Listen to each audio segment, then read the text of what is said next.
Hello guys, welcome to my YouTube channel Viji Honey. ఈరోజు నీతి కథ గమనించని మేధావి. ఒక గ్రామంలో ధనంజయుడు అనే చదువుకున్న మేధావి ఉండేవాడు. అతడు ఎన్నో పుస్తకాలు చదివేవాడు. అన్ని విషయాలలో అతనికి మంచి జ్ఞానం కూడా ఉండేది. గ్రామంలో ఎవరైనా సమస్యల్లో చిక్కుకుపోయినా అతని దగ్గరకు వచ్చి సలహాలు తీసుకునేవారు. ధనంజయుడికి మంచి గౌరవం, పేరు కూడా ఉండేది. ఒకరోజు గ్రామానికి అటవీ ప్రాంతం నుంచి ఒక వృద్ధుడు వచ్చాడు. వృద్ధుడు గోపాలయ్య అనే రైతు. అతడు తన పొలం పక్కన ఉన్న చెట్లను కాపాడడం కోసం గ్రామ పెద్దల్ని అడిగాడు. నా పొలానికి దగ్గరలో ఉన్న చెట్లను కాపాడాలి, అక్కడ దొంగలు చెట్లు నరికేస్తున్నారు. అందరూ గోపాలయ్య మాట విన్నారు, కానీ ఎవరూ పట్టించుకోలేదు. చివరికి గోపాలయ్య ధనంజయుడి దగ్గరికి వెళ్ళి సహాయం కోరాడు. ధనంజయుడు నవ్వుతూ అన్నాడు, ఓ గోపాలయ్య, ఇదంతా చిన్న సమస్య.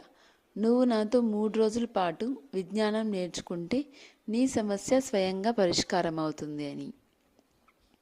గోపాలయ్యకు అర్థం కాలేదు, కానీ మేధావి మాట వినాలని నిర్ణయించాడు. అతడు 3 రోజుల పాటు ధనంజయుడి దగ్గర చదువుకున్నాడు. పుస్తకాలు చదివాడు, తత్వశాస్త్రం నేర్చుకున్నాడు. 3వ రోజు ముగిశాక గోపాలయ్య ధనంజయుడిని అడిగాడు, ఇప్పుడు చెట్లని ఎలా కాపాడాలో చెప్పండి అని. ధనంజయుడు చిరునవ్వుతో అన్నాడు, నీకు జ్ఞానం వచ్చిందిగా, ఇప్పుడు నువ్వే ఆలోచించు. గోపాలయ్య బాధపడ్డాడు. నిద్రలేని రాత్రులు గడిపాడు. కానీ ధనంజయుడి మాటల ప్రకారం తన సమస్యకు పరిష్కారం కనుగొనాలని ప్రయత్నించాడు. అతడు తన పొలం చుట్టూ చిన్న గోడ కట్టించాడు. అటువైపు వచ్చే దొంగల్ని గమనించేందుకు కొంతమంది యువకులను రాత్రిపూట చుట్టూ గస్తీ కొట్టేలా చేశాడు. కొద్ది రోజుల్లో దొంగలు అక్కడికి రావడం మానేశారు. చెట్లు కాపాడబడ్డాయి. గోపాలయ్య ఆనందంగా ధనంజయుడిని కలిశాడు. మీ జ్ఞానం వల్ల నేను నా సమస్యను పరిష్కరించగలిగాను, ధన్యవాదాలు అని చెప్పి తల వంచి నమస్కరించాడు గోపాలయ్య.